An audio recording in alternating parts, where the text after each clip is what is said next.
یہ بات غلط ہو یا صحیح، لیکن یہ سچ ضرور ہے کہ شعر و ادب کی اب جو نئی گفتگو ہو رہی ہے. خالد صاحب آگے آئیے، آپ کا استقبال.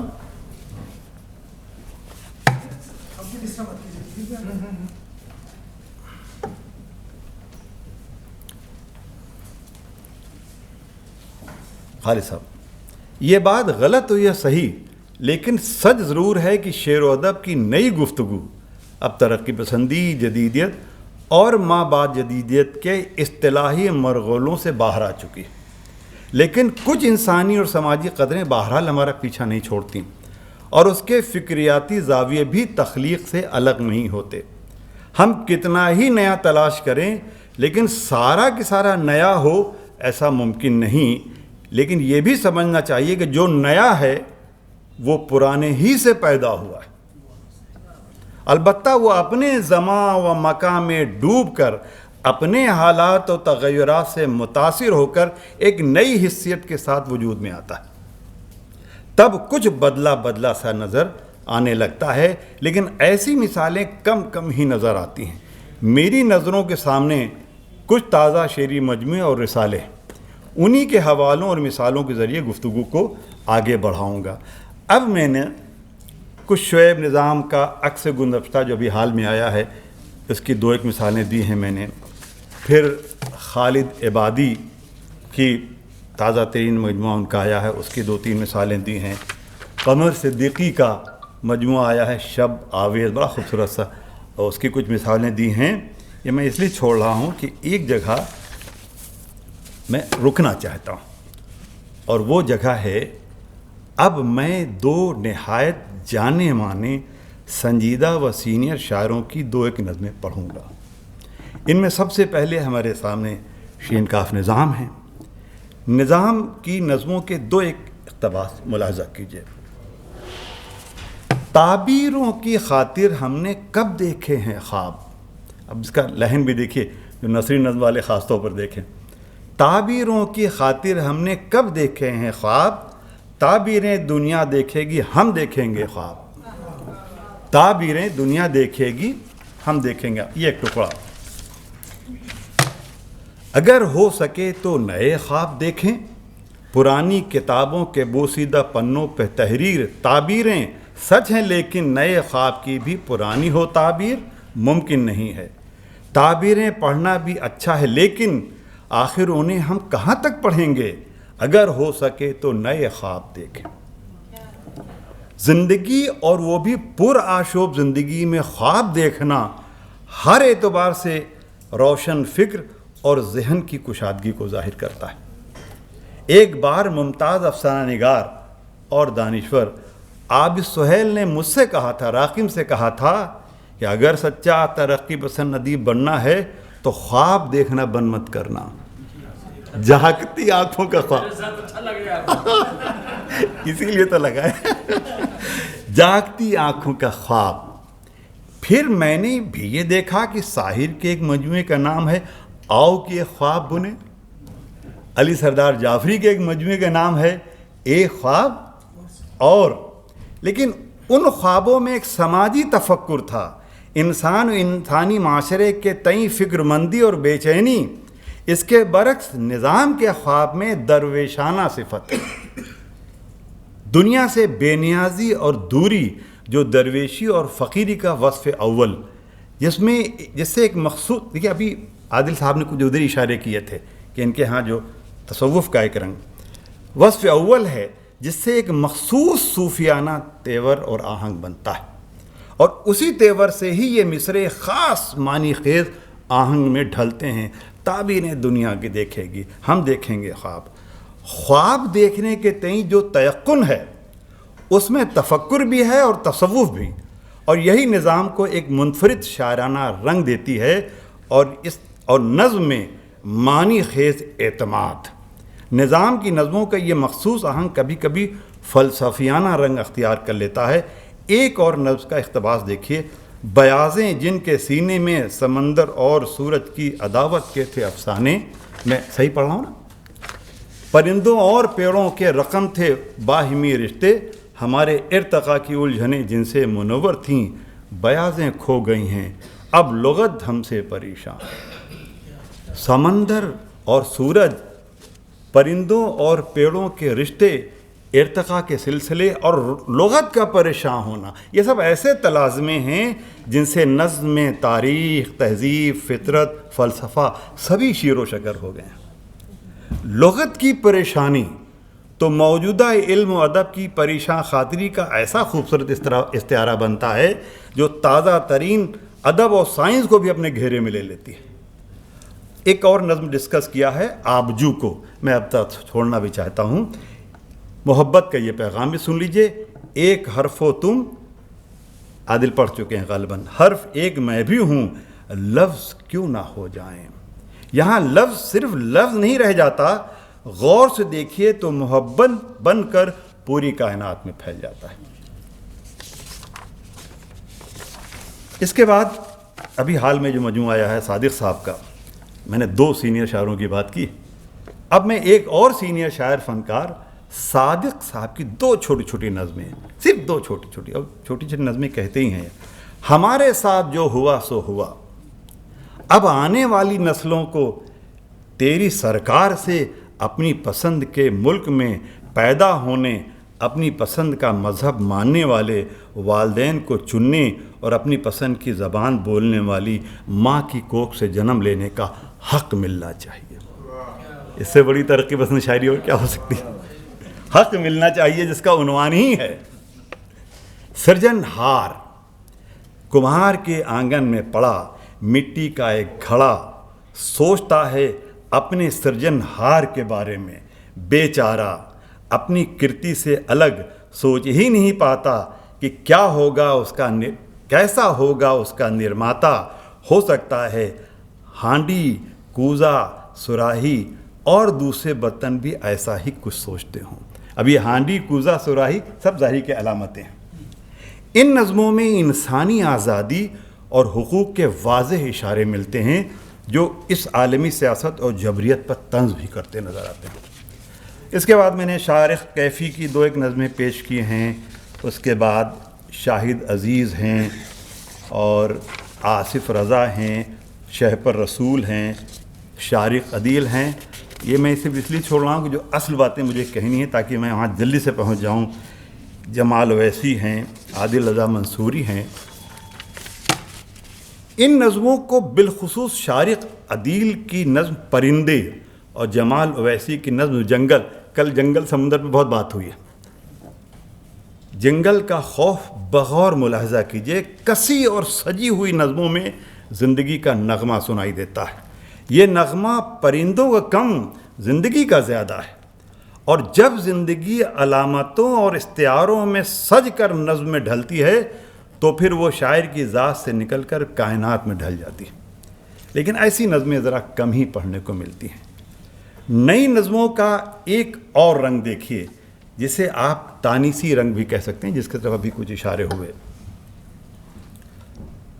تانیسی رنگ بھی کہہ سکتے ہیں یا اس سے آگے کا رنگ.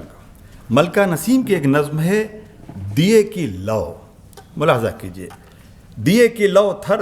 اب صادق صاحب کی نظم کا ذکر ہو گیا تو اب چلے جا رہے ہیں. دیے کی لو تھر تھرا رہی ہے، یہ شام غم ہے کہ آفتوں کی سحر ہوئی ہے.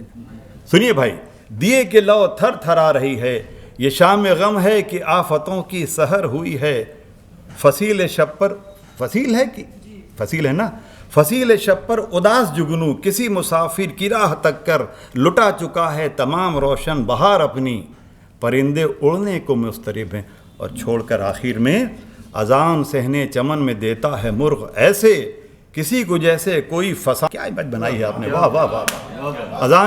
اذان صحنے چمن میں دیتا ہے مرغ ایسے کسی کو جیسے کوئی فسانہ سنا رہا ہے. اٹھو اندھیرا بہت ہے لیکن اٹھو. اب دیکھیے یہ اٹھو کا جو ایک طرح سے خطابی انداز، اٹھو اندھیرا بہت ہے لیکن چراغ لے کر تلاش کرنا ہے تم کو سورج. دیے کے لو تھر تھرا رہی ہے. دیے کے لو عنوانی ہے. ایک اور نظم کا اقتباس دیکھیے. خیالات کے بے کراں اور گھنے جنگلوں میں یہ انسان ہیں یا ہیولے ہیں ان کے، سوالات کی جن پہ یلغار ہے یہ کوشاں رہے ہیں جوابات کی چاہ میں، زمیں آسماں شہر کی بستیاں، درد کی تتلیاں، گھر سے اٹھتا دھواں، بچپنے کے ہمکتے خوشی کے سوال۔ اس طرح کے میں نے شہناز نبی کا بھی لیا ہے اور کہکشاں تبسم ہیں ان کا بھی لیا ہے۔ میں نے ان شاعرات کا ذکر بطور خاص اس لیے کیا ہے کہ عموماً شاعرات کو صرف تانیثیت کے حوالے سے لیا جاتا ہے۔ تانیثیت جزوی صداقت ہے، لیکن اب یہ تحفظات رفتہ رفتہ دور ہو رہے ہیں اور خواتین کی شاعری بھی زندگی کی شاہراہ پر آ گئی۔ یہ الگ بات ہے کہ فطری نسائیت و نزاکت ان میں ہنوز برقرار ہے۔ میں تانیثیت کو نصرت، تانیثیت کو اور نسائیت کو بالکل الگ الگ چیزیں لیتا ہوں۔ میں اس لیے کہہ رہا ہوں کہ تانیثی شاعری کو پاکستان میں نسائی شاعری کہا جاتا ہے۔ یہ الگ بات ہے کہ فطری نسائیت و نزاکت ان میں ہنوز برقرار ہے اور اس میں کوئی حرج بھی نظر نہیں آتا کہ اسی سے ان کی شناخت میں معاونت ہوتی ہے، لیکن صاف لگتا ہے کہ رفتہ رفتہ زندگی کے انسانی مسائل جلدی ہی اس نزاکت کو بھی دور کر دیں گے۔ مثالیں اور بھی دی جا سکتی ہیں۔ نظروں سے کچھ اور بھی نظمیں گزری ہیں۔ یہ ایک ایسا موضوع ہے جس پر میں نے زیادہ زور نہیں اس لیے دیا کہ اس پر الگ سے موضوع پر لکھنے کی ضرورت ہے، اور وہ ہے ایسی نظمیں جن میں پرزور احتجاج ہے، کہیں دلت اور آدی باسیوں کے مسائل۔ میں اس پر سرسری نہیں گزرنا چاہتا تھا، اس لیے میں نے اس کو ٹچ نہیں کیا، لیکن ایسا خال ہے، ورنہ زیادہ تر نظمیں احساس و اضطراب تک محدود ہیں۔ فکر و شعور کی رمق بھی ہے، لیکن اس کا رینج بہت زیادہ بڑا نہیں دکھائی دیتا۔ یہاں میں ایک الگ رنگ کا ذکر کرنا چاہوں گا جو اردو نظموں کا تازہ ترین رنگ ہے۔ میں اس پر آپ کی توجہ چاہوں گا، بہت سرسری کل تھوڑا سا اشارہ کر کے چلے گئے شافع صاحب، اب میں اس کو ذرا سے ایک آدھ نمونے پیش کر کے اپنی بات کہنا چاہتا ہوں، اور وہ ہے شعر و ادب میں داخل تازہ اور گرما گرم کرونائی رنگ۔ کرونائی ادب کہا جانے لگا، کرونائی شاعری کی اصطلاح بن گئی۔ گزشتہ سال دو سال میں کرونا کی جان لیوا وبا نے پوری دنیا کو متاثر کیا ہے۔ انسانوں کی بے شمار اموات نے خوف و دہشت کی فضا قائم کر دی، اس سے شاعر و ادیب بھی متاثر ہوئے۔ اس مختصر سی مدت میں بھی اتنی نظمیں، افسانے، یہاں تک کہ ناول بھی شائع ہو گیا۔ کشکول عبدالصمد کا ناول، جس کی امید بھی نہیں کی جا سکتی تھی، جس کو دیکھ کر ان قلم کاروں کی زندگی اور زمین سے وابستگی قابل حیرت بھی ہے اور قابل مدح بھی۔ اس نئے قسم کے درد و کرب اور اس کی ناقابل بیان حیثیت سے اظہار خیال میں جو ندرت آئی ہے، اس نے انسانی وجود اور زندگی کے بدلتے ہوئے روپ پر بے شمار سوالات قائم کر دیے ہیں۔ اس حساس موضوع پر بھی بے شمار نظمیں، آپ نے بھی کل اشارے کیے، چند مثالیں ایک دو۔ کاروان ادب کا جو تازہ شمار آیا ہے بھوپال سے، کینیڈا کی ممتاز شاعرہ شاہدہ حسن جس کی ایک لمبی نظم کے صرف ایک اقتباس سنیے۔ کیسی لگے گی یہ دنیا، کیسی لگے گی یہ دنیا کرونا کے بعد، یہ عقدہ کون کھولے گا، پھیلتی جا رہی ہے وبا کی وحشت، اور نظم بڑھتے ہوئے یہاں پر ختم ہوتی ہے۔ اب اس میں ذرا دیکھیے گا، بہت اشاریت، بہت گہری۔ کسی دانشور نے کہا تھا، جس لمحے طاقتوں کا غیر متوقع ملاپ ہو رہا ہو، غیر متوقع ملاپ، وہی انسانی تاریخ کے رخ بدلنے کا لمحہ ہوا کرتا ہے۔ دیکھیے بیماری کو کس طرح زرداری اور طاقتوری میں بدل کر اسے انسان کی بدبختی سے جوڑ دیا۔ بڑا ذہن چھوٹے موضوع کو بھی بڑے سیاق و سباق میں دیکھتا ہے تو پھر وہ موضوع اور تخلیق دونوں بڑے ہو جاتے ہیں۔ کوئی موضوع چھوٹا نہیں ہوتا، اس کا برتاؤ کیا ہے، اس کا ٹریٹمنٹ کیا ہے، کس طرح سے آپ اس کو لے رہے ہیں۔ اسی طرح خورشید اکرم نے اس وبا کو روز مرہ کے معمولات سے جوڑ کر عجب انداز سے دیکھا۔ اب جو ہم ملیں گے تو اپنے اپنے ہاتھوں میں شک کا سانپ لے کر سانس میں یقین نہیں گھٹن لے کر اتنے فاصلے پر کہ سرگوشیوں کا دم گھٹ جائے، لبوں میں خون کی گرمی نہ ہوگی پتھر کا جمود ہوگا، بدن کچی مٹی کے ہوں گے. لمبی نظم ہے، نامکمل میں نے لکھ دیا ہے. یہ انسانی اخلاقی اور تخلیقی کمٹمنٹ ہی تو ہے جس نے وبائی درد کرب کو شدت سے محسوس کیا اور ایک افسانہ نگار شاعر بن گیا. جذبہ و فکر کے حادثے یوں بھی ہوا کرتے ہیں. مشتاق احمد ایک افسانہ نگار ہے، ایک رسالے کا مدیر بھی دربھنگا، لیکن گزشتہ دنوں ان کا شعری مجموعہ آئینہ حیران، میں حیران رہ گیا اس کو پڑھ کر کہ ایک افسانہ نگار ہے، اوسط درجے کا افسانہ نگار، رسالہ بھی اوسط درجے کا ہے، لیکن صاحب 2-3 نظمیں ہیں. اب میں ذرا اس کو چھوڑ رہا ہوں کیونکہ ایک چھوٹی سی نظم کا، یہ بالکل عوامی سا شاعر ہے، بلکہ یوں کہوں کہ مشاعرے کا شاعر ہے، ہمارے شہر کا اسلم الہ آبادی. زندگی اور موت میں تکرار ہے، اپنی دنیا آج کل بیمار ہے. زندگی کرونا کے حوالے سے، زندگی اور موت میں تکرار ہے، اپنی دنیا آج کل بیمار ہے. مندر و مسجد ہو یا ہو گرجا گھر، سونے سونے سب کے ہیں دیوار و در. اتنا گہرا ہے کرونا کا اثر، اب قریب آنے میں سب کو آر ہے. اپنی دنیا آج کل بیمار ہے. مسکراہٹ جگمگاہٹ بند ہے، دوستو ہر گھر کی چوکھٹ بند ہے. کھڑکی دروازے کی آہٹ بند ہے، بے بسی اپنے گلے کا ہار ہے. اپنی دنیا آج کل بیمار ہے. دوستو میں یہ اب جو بات کہنے جا رہا ہوں اس کے لیے میں نے نظم سنائی کہ ہو سکتا ہے کہہ دیا جائے کہ یہ تو لمحاتی ہے، یہ تو اس طرح کی. آئیے اعظم صاحب، آئیے تشریف لائیے، ذرا سب وہ پانی اٹھا دیں.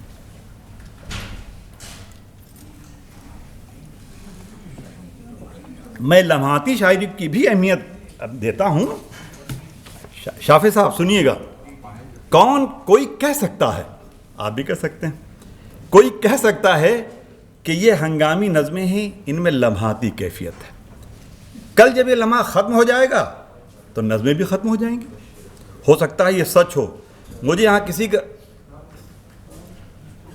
ادھر انپم صاحب آ جائیے. میں بہت اب تو اپنی بات کہنے جا رہا ہوں، اس لیے میں چاہتا ہوں کہ آپ سن لیں اس کو توجہ سے. کوئی کہہ سکتا ہے کہ یہ ہنگامی نظمیں ہیں، ان میں لمحاتی کیفیت ہے. کل جب یہ لمحہ ختم ہو جائے گا تو نظمیں بھی ختم ہو جائیں گی. ہو سکتا ہے یہ سچ ہو. مجھے یہاں کسی کا دفاع نہیں کرنا اور نہ کوئی اعتراض کرنا ہے، لیکن شعر و ادب کے ایک سنجیدہ طالب علم کی حیثیت سے صرف اتنا عرض کروں گا کہ ہر شاعری لمحے موجود میں ہی جنم لیتی ہے. ہر شاعری لمحے موجود میں ہی جنم لیتی ہے. ہر شاعر اپنے عہد کے ہی نغمے سناتا ہے. نظموں میں شامل انسانی اور آفاقی قدریں ہی اسے دور تک لے جاتی ہیں. ان نظموں میں جو تصورات ہیں، جو سوالات ہیں اور جو فلسفے ہیں، کیا آپ اسے بھی لمحاتی مقامی کہہ سکتے ہیں؟ سچ تو یہ ہے، جملے پہ داد چاہوں گا آپ کے، کہ سچ تو یہ ہے کہ مقامیت سے ہی آفاقیت کا سفر طے ہوتا ہے. جو جہاں کا ہے اگر وہیں کا نہیں ہے تو پھر کہیں کا نہیں. ایلیا ایرنبرگ کے جملے یاد آ رہے ہیں، ملاحظہ سنیے.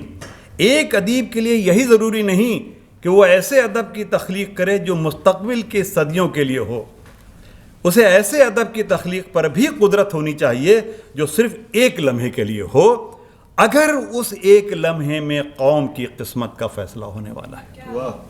ایلیا ایرنبرگ. اس مختصر سے مقالے میں مختلف مثالوں کے ذریعے نئی نظموں کے جو کچھ رنگ دکھائے گئے، اب یہ میرا اپنا محاسبہ ہے جس سے آپ اختلاف کر سکتے ہیں، پورا حق ہے آپ کو.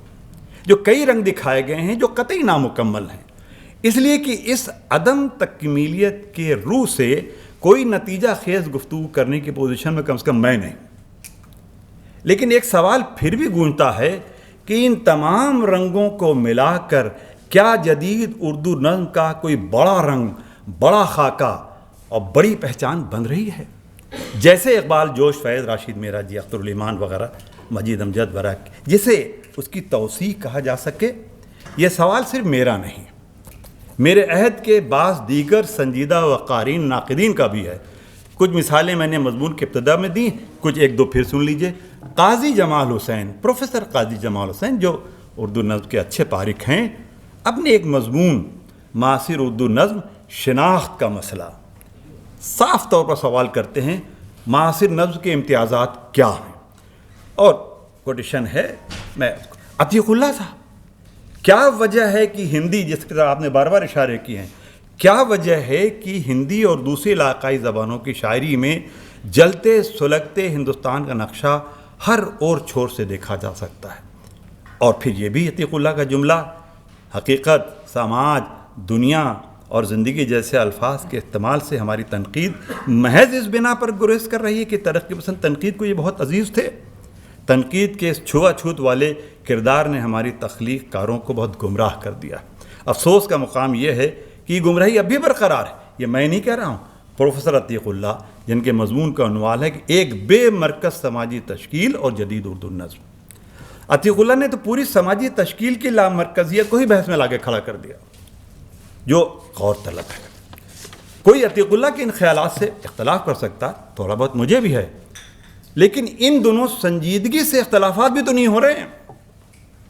اگر آپ تھوڑی دیر کے لیے وارث علوی کو فکشن کے بجائے نظم کا نقاد مان لیں، جو ندا فاضلی پر طویل مضمون لکھتے ہوئے ایک جگہ لکھا انہوں نے، نظریاتی جکڑ بندیوں سے آزاد ہونے کے بعد توقع تھی کہ شاعری کی نئی جولاگاہیں میسر آئیں گی، سوائے ایک دو یا تین شاعروں کے اس ضمن میں کسی بھی شاعر کی کارکردگی غیر معمولی تو کیا اطمینان بخش بھی نظر نہیں آتی. ایسا لگتا ہے کہ ان کے پاس شاعری کے موضوعات نہیں ہیں. یہ ان کا کوٹیشن ہے، میرا بھی اختلاف ہے، آپ کا بھی ہو سکتا ہے. اس مختصر گفتگو کا مطلب یاس اور نا امیدی نہیں.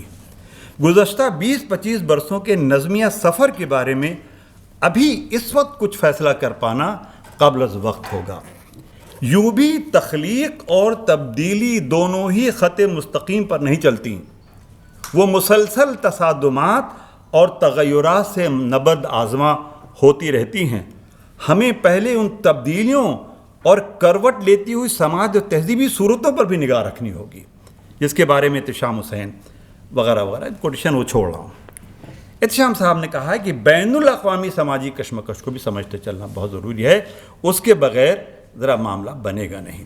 فراق گورکھپوری نے بھی ایک متن، ایک مضمون حقیقی شاعری کیا ہے میں کہا تھا کہ شاعری کرنا جس قدر آسان ہے، جملہ سنیے گا، شاعری کرنا جس قدر آسان ہے، شاعری میں روح شاعری پیدا کرنا اتنا ہی مشکل. اس کے لیے اس کے لیے کیا کہا ہے؟ اس کے لیے شعور علم سے زیادہ، یعنی ایم اے پی ایچ ڈی ڈی فل ڈی لٹ کام نہیں آتا وہاں پر، اس کے یا پروفیسر ہونا بھی کام نہیں آتا. اس کے لیے شعور علم سے زیادہ شعور کائنات کی ضرورت ہوا کرتی ہے. عالم مسرور نے بھی ایک جگہ لکھا ہے کہ عصری احساس صرف ہندوستان کے احساسات کی نمائندگی نہیں کرتا، وہ اپنے دور کے عالمی احساسات کی بھی ترجمانی کرتا ہے. کوہنا مخش شاعر، جدید شاعر مصحف اقبال توصیفی نے ابھی جن کا تازہ مجموعہ آیا ہے رات خیالوں میں گم، وہ بھی ایک جگہ اشاروں میں کہتے ہیں کہ شاعر آئینے میں ہمیشہ اپنا ہی تو عکس نہیں دیکھتا، کبھی تو کسی تخلیقی لمحے میں آس پاس کے کچھ چہرے یا بہت دور کے منظر تو اسے نظر آ ہی جاتے ہیں. اور اس طرح سے کوٹیشن شاعری میں ایک 1.5 صفحہ اور ہے، میں آپ کی توجہ چاہتا ہوں. شاعری میں حیات اور کائنات، زمان و مکان، رومان اور حقیقت، مشاہدہ و تجربہ وغیرہ سب کے سب شعری حیثیت اور تخلیقی تجربہ بن کر ابھرتے ہیں. لیکن اس کے لازوال نقوش انسانی دردمندی اور فنی ہنرمندی کے بغیر ممکن نہیں. دیکھیے میں فنی ہنرمندی پر زیادہ بلکہ زور دینا چاہتا ہوں. یہ وہ نسخہ کیمیا ہے جس نے اقبال، جوش، فیض، راشد، اختر الایمان جیسے شاعروں کو پیدا کیا اور ایک تاریخ رقم ہو گئی. اگر آج کے شعراء کو اپنی اور اپنے عہد کی خصوصی تاریخ لکھنی ہے اور اپنی ایک منفرد شناخت بنانی ہے تو اسے زندگی کی مشینی رفتار سے زیادہ انسانی سروکار، جذبات و احساس وغیرہ کو سمجھنا ہوگا، جو پورے طور پر سیاست، صارفیت کہتے ہیں بازارواد کو، صارفیت اور جارحیت کا شکار ہو چکی ہے. میں ایسا نہیں مانتا کہ آج کے شعراء کی ان پر نظر نہیں ہے، نظر تو یقیناً ہے، لیکن شاید کوئی نظریہ نہیں. اور نظریے سے میرا سیاسی نظریہ ہرگز نہیں، نظریہ زندگی اس کے متعلق نظریہ نہیں ہے. ان کی راہ اور چاہ کچھ اور لگتی ہے، جس کی طرف عادل نے بڑے اچھے اشارے کیے. یہ کچھ اور کیا ہے، اس کی شکلیں کم سے کم مجھ پر واضح نہیں. تاہم ابہام و اشکال کے باوجود اچھی شاعری بھی ہو رہی ہے، لیکن وہ کہیں بازارواد کی شور میں دب سی گئی. سائنس اور ٹیکنالوجی نے اسے اور بھی کنارے لگا دیا ہے. اس لیے آج کے سنجیدہ اور معیاری شاعروں کو ان سب کے خلاف بھی ایک جنگ لڑنی ہوگی.